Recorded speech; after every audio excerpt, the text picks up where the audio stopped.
Buenas, comenzamos una nueva charla y en esta ocasión vamos a hablar de los dedos, de las deformidades de los dedos, para qué sirven. Y bueno, para ello tenemos la suerte de contar hoy con Karina, que ella es podóloga, y vamos a darle paso para que se presente y la podamos conocer un poquito más. Y bueno, le vamos a hacer preguntas sobre los dedos, que además es una consulta que suele ser recurrente cuando vienen los padres a consulta y a veces pues se deja de tratar o no se sabe si tratar o no y es bastante importante. Así que bueno, vamos a conocer a Karina y vamos a pasar a que se presente. ¿Qué tal, Elena? Buenos días.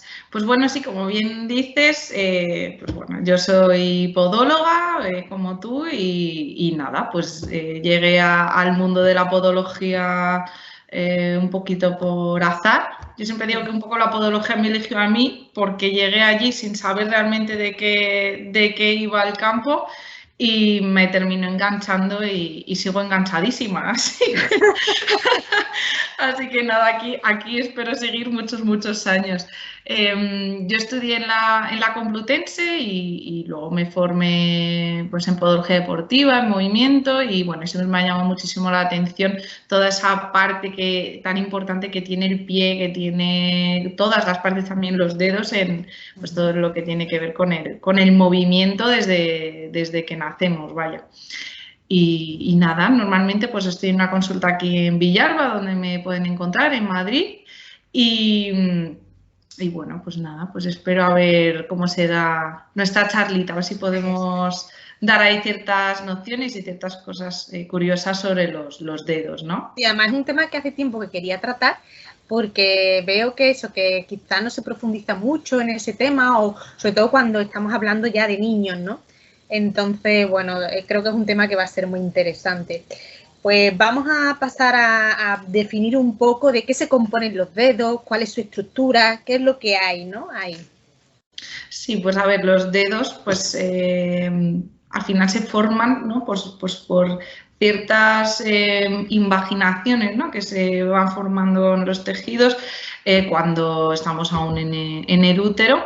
Y luego ya pues vemos que se forman pues por unos metatarsianos y por las falanges, ¿no? Que todos tenemos 3 falanges en cada dedo, quitando la del dedo gordo, que ese dedito pues solo tiene pues 2 falanges, ¿no? Aunque son un poquito más grandecitas.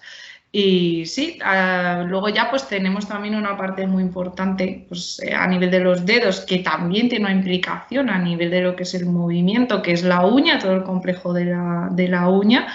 Y bueno, y todo esto pues se forma pues entre la 8ª semana y la 10ª, ¿no? Más o menos estaremos ahí, 8ª, 10ª semanita del desarrollo embrionario y bueno, a mí me parece fascinante la uña, cómo tiene esas funciones también a nivel del movimiento, a nivel junto con el dedo y a nivel también sensorial, como no. Y más en niños.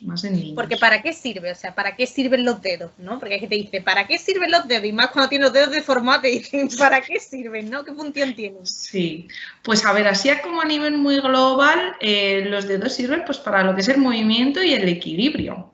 Pero luego ya podemos ir diciendo, ¿no? Pues que el dedo gordo, por ejemplo, que hace honor ahí a su nombre, que ese alux sirve sobre todo para impulsar, ¿no? Para mantener además la estabilidad, pero muy importante para lo que es la progresión del paso y sobre todo para esa última fase de despegue. Y luego pues toda la parte de lo que es el 4º, 5º dedo estaría más enfocado en lo que es la estabilidad. Y luego ya 3º, 2º, pues y está un poquito en medio y sería un poquito, pues bueno, para más lo que es la transición y el propio equilibrio en general, ¿no? De toda esa parábola, luego también metatarsal a nivel del pie.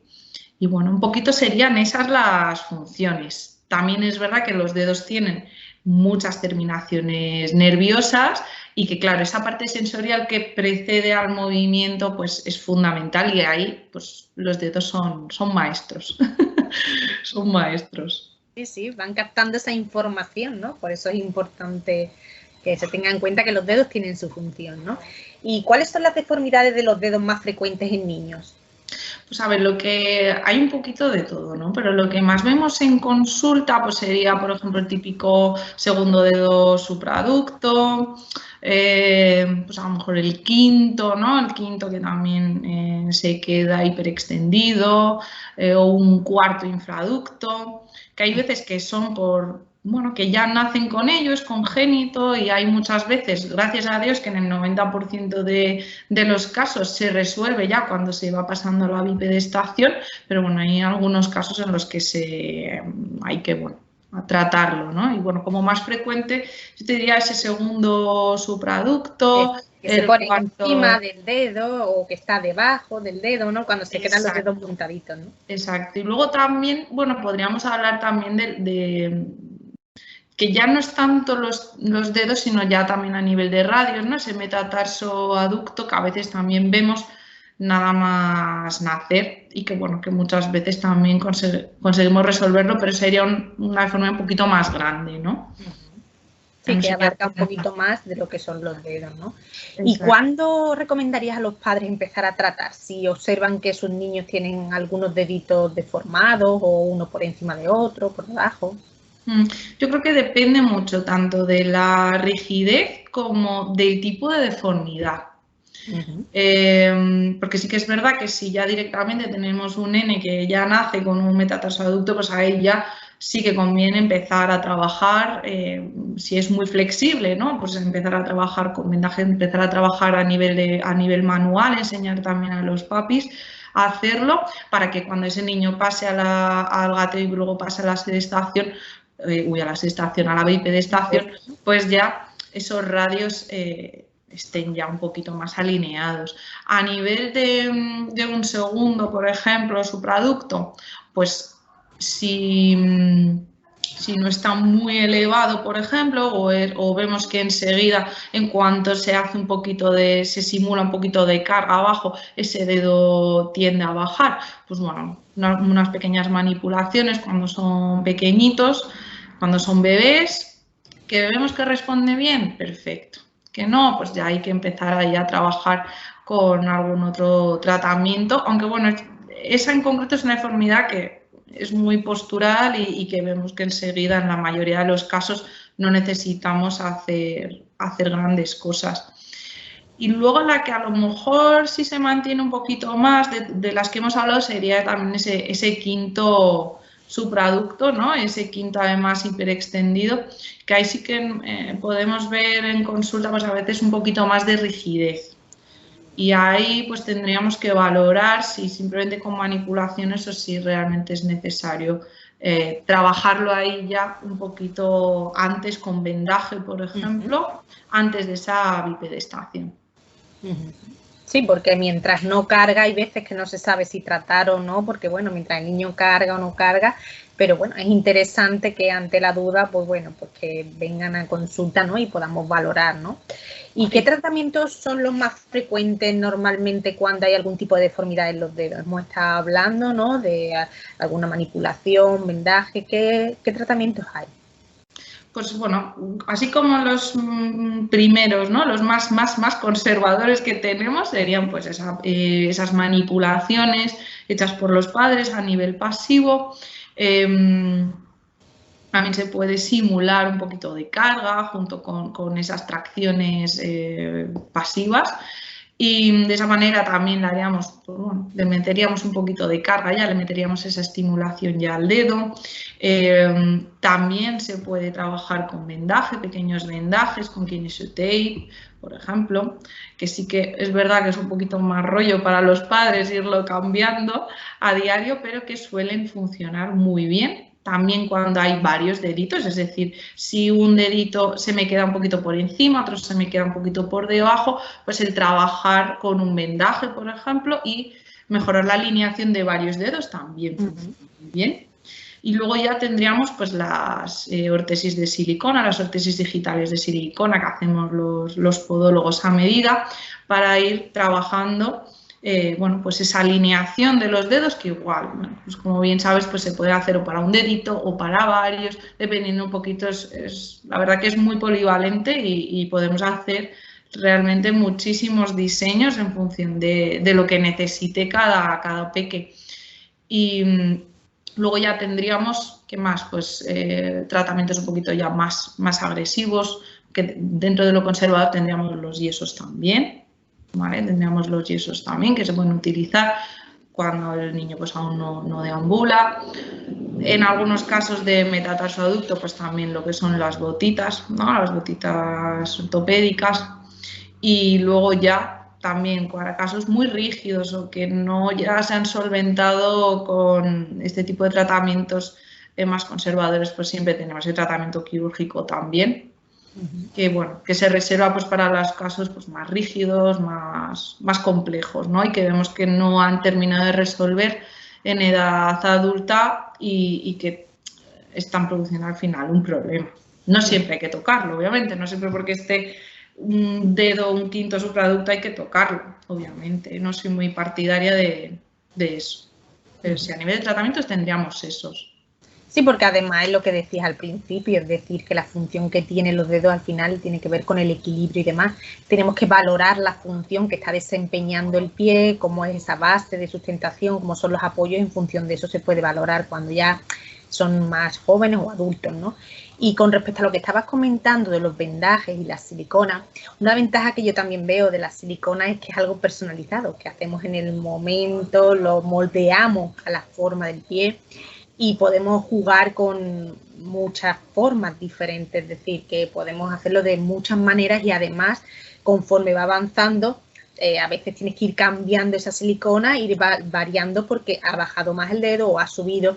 ¿Qué pasa? Que lo que nos encontramos en niños que a veces tienes que esperar un tiempo para usarla, ¿no? Porque no hay espacio entre los deditos, son muy cortitos, muy chicos. Entonces, en esos casos, yo lo que suelo usar es primero un vendaje y después ya pasamos a las siliconas, que quizás es más cómodo porque el vendaje lo que puede ocurrir es que puede irritar un poco entre los dedos, a veces los padres se cansan de hacerlo, los niños, en fin.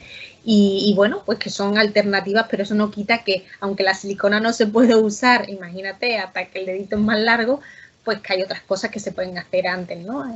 Si vemos que es necesario, ¿no? Y así trabajamos la prevención. Sí, sin duda. De hecho, claro, al final nosotros cuando nos viene un peque, claro, nuestra idea es facilitarlo, optimizar todo lo que vemos para que él pueda sacar el máximo partido a su desarrollo, ¿no? Y a sus capacidades y no influir en ello y no limitarlo, claro. Entonces, claro, con lo que tú comentabas, cuando son muy pequeñitos, ¿no? Que aún no andan en esos dedos tan pequeñitos, nos cuesta mucho hacer una silicona y es muy complejo. Y además, claro, hasta cierto punto le está generando simplemente algo pasivo, que mientras ya tienes niños, ¿no? Que ya deambulan, ya andan, ya corren, ya hacen cositas, pues ahí ya tienes una función de esa silicona mucho más activa, mucho más metida en el movimiento, con esos tendones, esa musculatura, y puedes trabajarlo mucho mejor. Aparte de que es más fácil hacerla y que es súper polivalente, o sea, que es que se pueden hacer maravillas. Entre que tenemos distintas densidades, se ajusta a cada deformidad y a cada niño en función de los objetivos que haya a nivel de tratamiento, a la piel. Son materiales que son nobles, es decir, son materiales que están pensados para eso, para que no generen problemas en la piel, y obviamente que más personalizado que eso. ¿Y qué elementos, tanto internos como externos, influyen en que tengas alguna deformidad en los dedos? ¿Qué elementos pueden influir?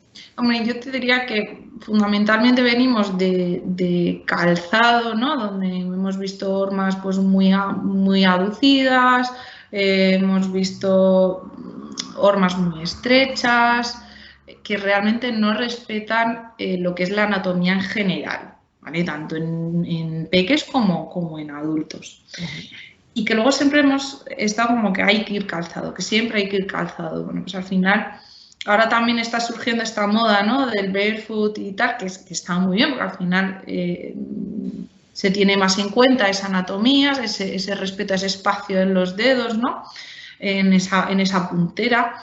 Pero bueno, nos podríamos quedar un poquito también entre medias, sobre todo a nivel global me refiero, también para adultos en enfermedades digitales. En peques, un poco lo que hemos comentado antes, tenemos que intentar facilitar al máximo, esos dedos aún están en desarrollo, bueno, el pie en general está en desarrollo, huesitos que no existen a muchas edades y que se van formando poco a poco, pues tenemos que darle facilidad y no limitar. Entonces, todo lo que sea calzado súper blandito, con suela fina, con una horma que respete la amplitud de los dedos, ¿no? Esa anchura de antepié que será diferente en unos y en otros. En unos pequeños nos será más fácil y en otros nos será un poquito más complejo.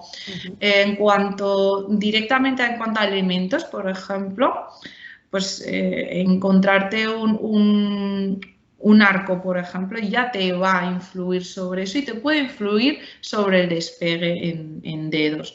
Directamente sobre deformidades que hay, pues yo te diría que las hormas que son muy estrechitas, fundamentalmente hormas aducidas, hormas muy estrechas, incluso calzado pequeño, ¿vale? Que eso a veces ocurre también, que empezamos a ver deditos en garra y pues ese tipo de cosas sí que se ven a nivel de calzado. Yo no me intento que los niños, oye, van al parque, van al cole, tal, pues obviamente tienen que ir calzados para proteger ese pie de agresiones externas.